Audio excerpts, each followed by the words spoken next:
Good morning students. இந்த வீடியோவில் நம்ம என்ன பார்க்க போகிறோன்னா UV and visible spectroscopy கூடிய இன்ட்ரொடக்ஷன் சின்னதாக பார்க்க போகிறோம். அதுக்கப்புறம் அப்சார்ப்ஷன் லாஸ் பற்றி பார்க்க போகிறோம். ரைட்டா? ஆக்சுவலாக இப்போ வரைக்கும் நம்ம பார்த்த ஸ்பெக்ட்ரோஸ்கோப்பியில் ஏதாவது ஒரு ட்ரான்சிஷன், ரொட்டேஷனல் மூலமாக ட்ரான்சிஷன், இல்லாட்டி வைப்ரேஷனல் மூலமாக ட்ரான்சிஷன், இல்லாட்டி போலரைசேஷன் மூலமாக ட்ரான்சிஷன், அதுக்கப்புறம் ஃபைனலாக ஸ்பின் ட்ரான்சிஷன், எலக்ட்ரான் ஸ்பின்னு இல்லாட்டி நியூக்ளியஸ் ஸ்பின்னுக்குரிய ட்ரான்சிஷன் எல்லாம் பார்த்துட்ருந்தோம். இப்போ இந்த ஸ்பெக்ட்ரோஸ்கோப்பியில் என்ன பார்க்க போகிறோன்னா, ஒரு சாம்பிள் இருக்குது. அதில் யூவி விசிபிள் ரீஜியனில் சம் ரேஸை சாம்பிள் மேலே பாஸ் பண்ணுறோம். அந்த சாம்பிள் அந்த ரேடியேஷனை அப்சர்வ் பண்ணுது. அப்சர்வ் பண்ணதுக்கப்புறமா உள்ளக்க ட்ரான்சிஷன் நடக்குது. ஸோ ரேடியேஷன் எமிட் ஆகுது. ஸோ இன்சிடெண்ட் ஆகிற ரேடியேஷனுக்குரிய இன்டென்சிட்டியும் எமிட் ஆகிற ரேடியேஷனுக்குரிய இன்டென்சிட்டியும் கண்டிப்பாக வேரி ஆகும். ஓகேவா? இதில் அப்சார்ப்ஷன் நடக்கும் போதில் அந்த சாம்பிள் ரேடியேஷனை அப்சர்வ் பண்ண போதில் நம்ம ஹியூமன் ஐயால் பார்க்கக்கூடிய அளவுக்கு ஏதாவது ஒரு கலரில் இருக்கும். ஓகேவா?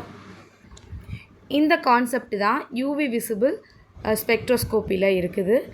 இதில் எனர்ஜி என்ன, incident radiation frequency UV or visible ரீஜியனில் இருந்துச்சுன்னா அதுக்குரிய எனர்ஜி என்ன அப்படிங்கிறத உங்கள் புக்கில் கொடுத்துருக்காங்க. நெக்ஸ்ட்டு எங்கள் அப்சார்ப்ஷன் நடக்கும் போதில் நடக்கிற ட்ரான்சிஷனை தான் நம்ம பார்க்க போகிறோம்.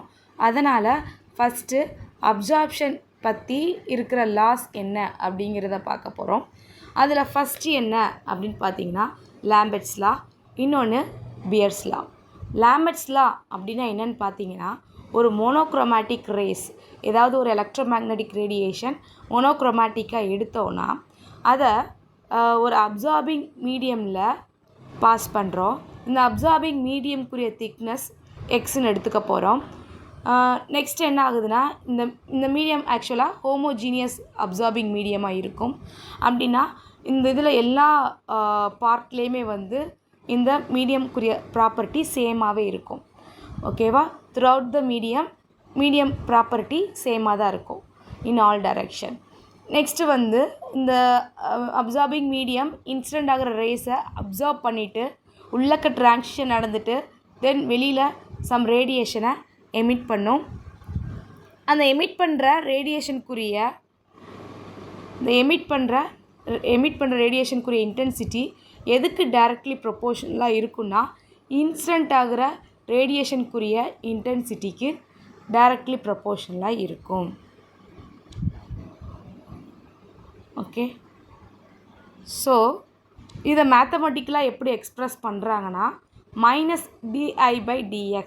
ஏன்னா எமிட் ஆகிற ரேடியேஷனோட இன்டென்சிட்டி கண்டிப்பாக ரெடியூஸ் தான் ஆகும் comparing to incident radiation intensity. ஓகேவா? So decrease in intensity of emitted radiation with respect to X என்னென்னா k/I. ஓகேவா? இதுதான் மேத்தமெட்டிக்கலாக லாம்பர்ட்ஸ் லாவை நம்ம எழுதியிருக்கோம். இதில் ஒவ்வொரு டேர்முக்குரிய எக்ஸ்ப்ளனேஷன் என்னங்கிறத கொடுத்துருக்காங்க. ஐங்கிறது இன்டென்சிட்டி ஆஃப் எமிட்டட் ரேடியேஷன், டிஐங்கிறது infinitesimally changes or decrease with respect to change in thickness of absorbing medium. So -di/dxங்கிறது rate of decrease of radiation intensity. ஓகேவா? k0ங்கிறது ப்ரொபோஷனாலிட்டி கான்ஸ்டன்ட், அப்படி இல்லாட்டி அப்சார்ப்ஷன் கோஎஃபிஷியன்ட். இது எதை டிபெண்ட் பண்ணியிருக்குன்னா மீடியமோட நேச்சர் என்ன அது அப்படிங்கிறத பொறுத்து இந்த k0 வேல்யூ இருக்கும். இப்போ நெக்ஸ்ட் என்ன கண்டுபிடிக்க போகிறோன்னா, எமிட் ஆகிற ரேடியேஷனுக்குரிய இன்டென்சிட்டி என்ன அப்படிங்கிறத பார்க்க போகிறோம். எப்படி கண்டுபிடிக்க போகிறாங்கன்னா, மேத்தமெட்டிக்கலாக ஒரு எக்ஸ்ப்ரெஷன் எழுதியிருக்கோம்ல லாம்பர்ட்ஸ் லாக்கு, இதை பேஸ் பண்ணி தான் கண்டுபிடிக்க போகிறோம். ஸோ ஐ டேம் எல்லாம் ஒரு பக்கம் கொண்டு வர போகிறோம். இந்த டிஎக்ஸ் டேமை மேலே கொண்டு போயிட்டு ரெண்டு பக்கமும் இன்டகிரேட் பண்ணுறோம். பண்ணும் போதில் இனிஷியல் கண்டிஷன் என்னதுன்னா ஐநாட்டுங்கிறது இன்சிடெண்ட் ஆகிற ரேக்குரிய இன்டென்சிட்டி தான் ஐநாட்டு. கேபிட்டல் ஐங்கிறது எமிட் ஆகிற ரேடியேஷனுக்குரிய இன்டென்சிட்டி. ஸோ உள்ளக்குள்ள டேம் வந்து மேலே உள்ள எக்ஸ்ப்ரெஷன்லேருந்து கொண்டு வந்தது. அடுத்து மைனஸ் இந்த பக்கம் போட்டிருக்கோம். கே கான்ஸ்டன்ட் வெளியில் எடுத்தாச்சு. டிஎக்ஸ் உள்ளக்க வச்சுருக்கோம். டிஎக்ஸோட வேல்யூ 0 to x வரைக்கும் சேஞ்ச் ஆகும். 1/x dxஐ வந்து இன்டகிரேட் பண்ணோன்னா நமக்கு ln x கிடைக்கும். அதனால தான் நம்ம இங்கே ln I போட்டிருக்கோம். Lower limit I0, upper limit I same இங்கே ஒரு இன்டகிரேஷன் பண்ணியிருக்கோம். எனக்கு ஃபைனலில் என்ன கிடச்சிருக்குன்னா ln of I/I0 is equal to -kx. இதில் ரெண்டு பக்கமும் நான் எக்ஸ்பொனென்ஷியலை மல்டிப்ளை பண்ணுறேன். எனக்கு பண்ண போதில் லானும் எக்ஸ்பொனென்ஷியல் டேர்மும் அடி ஆயிரும். இங்கே வந்து எனக்கு e⁻−kxன்னு கிடைக்கும். ஸோ ஃபைனலாக எமிட் ஆகிற ரேடியேஷனோட இன்டென்சிட்டி எக்ஸ்பொனென்ஷியலாக டிக்ரீஸ் ஆகிட்டே போகும். ஓகேவா? With respect to intensity of incident radiation. ஓகேவா? நெக்ஸ்ட்டு வந்து என்ன கண்டுபிடிச்சிருப்பாங்க, நமக்கு வந்து இன்சிடெண்ட் ஆகிற ரேடியேஷனுக்குரிய இன்டென்சிட்டி I0 என்னங்கிறது தெரியும். எமிட் ஆகிறதுக்குரிய ரேடியேஷனுக்குரிய இன்டென்சிட்டி I என்ன அப்படிங்கிறது தெரியும். I0ங்கிறது இன்சிடெண்ட் ரேடியேஷனுக்குரிய இன்டென்சிட்டி, ஐங்கிறது எமிட் ஆகிற ரேடியேஷனுக்குரிய இன்டென்சிட்டி. ஸோ இது ரெண்டையும் சப்ராக்ட் பண்ணோன்னா இந்த மீடியம் எவ்வளவு இன்டென்சிட்டி அப்சார்ப் பண்ணியிருக்கு, எவ்வளவு ரேடியேஷனை அப்சார்ப் பண்ணியிருக்கு அப்படிங்கிறத கண்டுபிடிச்சிடலாம். So I absorption is equal to I0 - I. இதில் வந்து ஐங்கிறது என்னன்னு தெரியும், நம்ம லாம்பர்ட்ஸ் லா எக்ஸ்ப்ரெஷன்லேருந்து கொண்டு வந்திருப்போம். ஸோ அதை நம்ம சப்ஸ்டியூட் பண்ணோன்னா ஃபைனலாக எனக்கு I absorption is equal to I0 × 1 - e⁻−kxன்னு கிடச்சிருக்கு. ஓகேவா? நெக்ஸ்ட்டு என்ன பண்ணியிருப்பாங்கன்னா, பொதுவாக ஸ்பெக்ட்ரோஸ்கோப்பியில் வந்து எக்ஸ்ப்ரெஷன் பேஸ் 10 தான் எடுப்பாங்க. அதனால் என்ன பண்ணியிருக்காங்கன்னா, எமிட் ஆகிற ரேடியேஷன் இன்டென்சிட்டி டேர்மை வந்து பேஸ் 10 வந்து கன்வெர்ட் பண்ணுறாங்க. ஆக்சுவலி இதுக்குரிய ஃபார்முலா என்ன அப்படின்னு பார்த்தீங்கன்னா,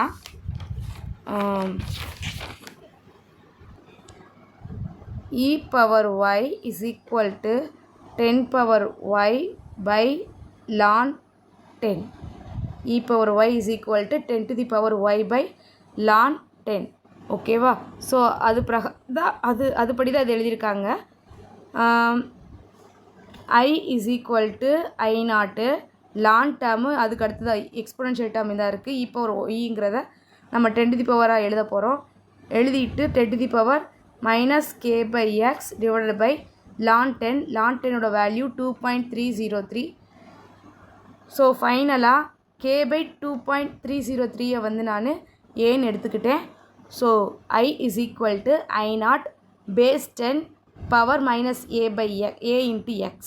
இதில் ஏங்கிறது extinction coefficient of the medium.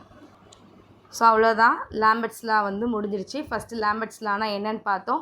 Next அதுக்குரிய எக்ஸ்ப்ரெஷன் மேத்தமெட்டிக்கலாக அந்த லாவை வந்து எப்படி சொல்கிறாங்க அப்படிங்கிறத நம்ம எழுதினோம். அதிலிருந்து எமிட் ஆகிற ரேடியேஷனுக்குரிய இன்டென்சிட்டி I என்ன அப்படிங்கிறத கண்டுபிடிச்சோம். நெக்ஸ்ட்டு I அப்சார்ப்ஷன் என்ன, அந்த மீடியம் எவ்வளவு ரேடியேஷனை அப்சார்ப் பண்ணியிருக்கு அப்படிங்கிறத இனிஷியலில் இருந்து ஃபைனல் இன்டென்சிட்டியை சப்ராக்ட் பண்ணிட்டோம். அதுக்கப்புறம் எப்போவுமே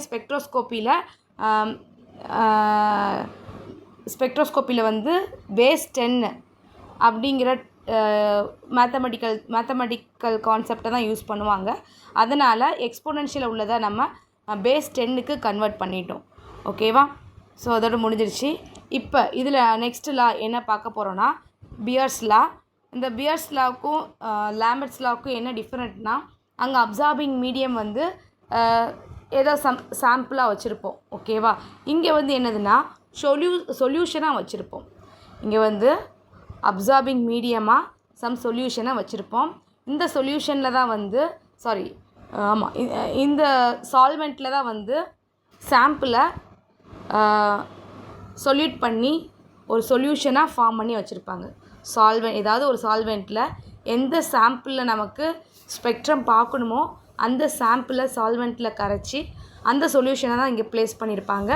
ஸோ அகெயின் மோனோக்ரோமேட்டிக் ரேடியேஷனை இந்த சொல்யூஷனில் பாஸ் பண்ணுறோம். அதுக்குரிய இன்டென்சிட்டி I0 இருக்குது. இதோட திக்னஸ் வந்து எக்ஸு. இந்த சொல்யூஷனுக்குரிய கான்சன்ட்ரேஷன் வந்து பார்த்திங்கன்னா C. ஓகேவா? இப்போ ரேடியேஷன் வந்து இது வழியாக பாஸ் பாஸ் ஆகி நமக்கு எமிட் ஆகுது. எமிட் ஆகும் போதில் இந்த ரேடியேஷனுக்குரிய இன்டென்சிட்டி வந்து ரெடியூஸ் ஆகும். சரியா? இந்த பியர்ஸ் லால வந்து எமிட் ஆகிற ரேடியேஷனுக்குரிய இன்டென்சிட்டி ரெடியூஸ் ஆகுது பார்த்தீங்களா? அது எதை டிபெண்ட் பண்ணி இருக்குன்னா incident radiation intensity and concentration of the solution. ஓகேவா? இப்போ இதை மேத்தமெட்டிக்கலாக நம்ம எழுத போகிறோம். -di/dx வந்து எதை டிபெண்ட் பண்ணி இருக்குன்னா k dash into i into c. ஓகேவா? இதில் முன்னாடி நம்ம பார்த்தது தான் எக்ஸ்ப்ளனேஷன். k டேஷுங்கிறது absorption coefficient. It is always depends on the nature of the absorbing medium. Next ஐங்கிறது எமிட் ஆகிற ரேடியேஷனுக்குரிய இன்டென்சிட்டி, சிங்கிறது கான்சன்ட்ரேஷன் ஆஃப் த சொல்யூஷன், di/dxங்கிறது இன்டென்சிட்டியோட எமிட்டர் ரேடியேஷனுக்குரிய intensity variation with respect to thickness of the medium x. ஓகேவா? இப்போ again இதிலிருந்து எமிட் ஆகிற ரேடியேஷனுக்குரிய இன்டென்சிட்டி ரெடியூஸ்டு இன்டென்சிட்டி என்ன அப்படிங்கிறத கண்டுபிடிக்க போகிறோம். ஸோ ஐட்டமெல்லாம் ஒரு பக்கம் கொண்டு போகிறோம், டிஎக்ஸை இன்னொரு பக்கம் கொண்டு போகிறோம். அகெயின் இனிஷியல் கண்டிஷன் ஃபைனல் கண்டிஷனை அப்ளை பண்ணி ஃபைனலாக எமிட்டட் ரேடியேஷனுக்குரிய இன்டென்சிட்டி என்ன அப்படிங்கிறத கண்டுபிடிச்சிட்டோம். இங்கேயும் எக்ஸ்பொனென்ஷியலாக நமக்கு என்ன ஆகுது, எமிட்டட் ரேடியேஷனுக்குரிய இன்டென்சிட்டி குறைஞ்சிட்டே போகுது. ஓகேவா? நெக்ஸ்ட் என்னென்னா அகெயின் இங்கே எக்ஸ்பொனென்ஷியலில் இருக்கிற டேமை பேஸ் 10க்கு கன்வெர்ட் பண்ணுறோம். எப்படி கன்வெர்ட் பண்ணணும் அப்படிங்கிறத நான் சொல்லியிருந்தேன். மறுபடியும் சொல்கிறேன். y வந்து எப்படி எழுதணும்னா 10⁻y டிவைடட் பை ln 10 எழுதணும். இதில் ln 10ஓட வேல்யூ 2.303. ஸோ அப்படி பார்க்கும் போதில் எனக்கு ஃபைனலாக இந்த டேர்ம் கிடைக்குது.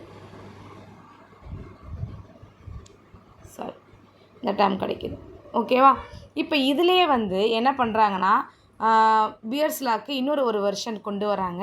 என்னென்னா சேம் அதே கான்செப்ட் தான். சொல்யூஷன் உள்ளக்க இருக்குது, லைட்டை வந்து நம்ம இது மேலே பாஸ் பண்ணுறோம்.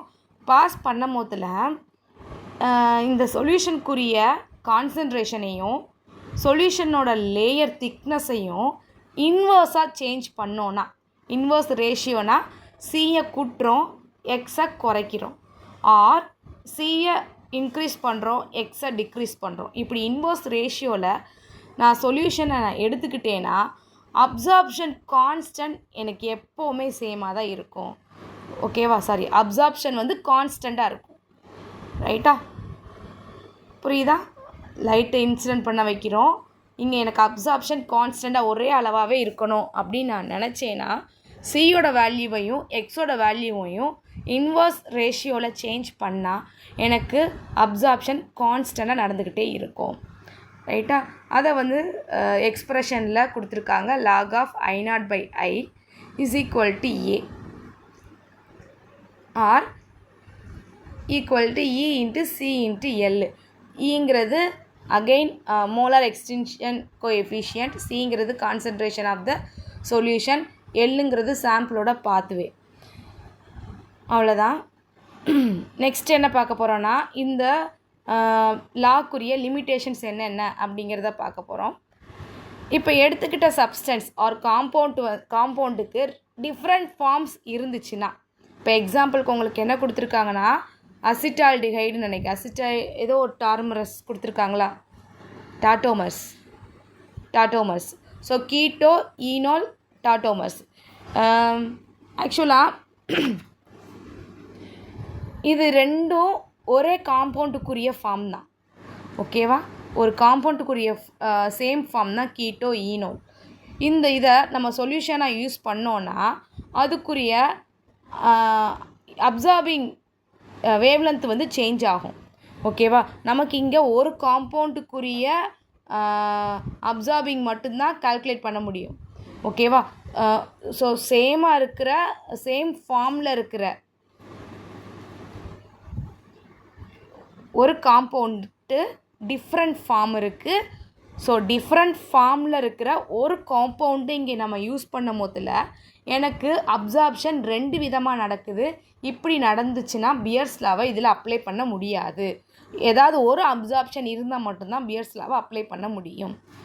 அதுக்கப்புறம் காம்பவுண்ட் வந்து ஃப்ளூரசன்ட் காம்பவுண்டாக இருந்துச்சுன்னா அங்கேயும் எனக்கு அப்சார்ப்ஷன் நடந்து எமிஷன் வந்து 2 எமிஷனாக நடக்கும். ஒன்று வந்து ஃப்ளூரசன்ட் நேச்சருக்குரியது, இன்னொன்று டிரான்சிஷனுக்குரியது. ஓகேவா? ஸோ ஃப்ளூரசன்ட் காம்பவுண்டு ப்ரெசண்ட் ஆகி இருந்தாலும் எனக்கு என்ன ஒபே ஆகாது, பியர்ஸ் லா ஒபே ஆகாது. அதுக்கப்புறம் நம்ம எடுத்துக்கிட்ட சாம்பிள் வந்து சால்வெண்ட்டு கூட கெமிக்கல் ரியாக்ஷனை உண்டு பண்ணக்கூடாது. ஓகேவா? ஸோ எடுத்துக்கிட்ட காம்பவுண்ட் வந்து சொல்யூட்டும் சால்வெண்ட்டும் மிக்ஸ் ஆகி ஏதாவது ஒரு காம்ப்ளெக்ஸை வந்து ஃபார்ம் பண்ணக்கூடாது. அப்படி இருந்தாலும் எனக்கு இங்கே பியர்ஸ் லா ஒபே ஆகாது. ஸோ அவ்வளோதான்ப்பா. தேங்க்யூ.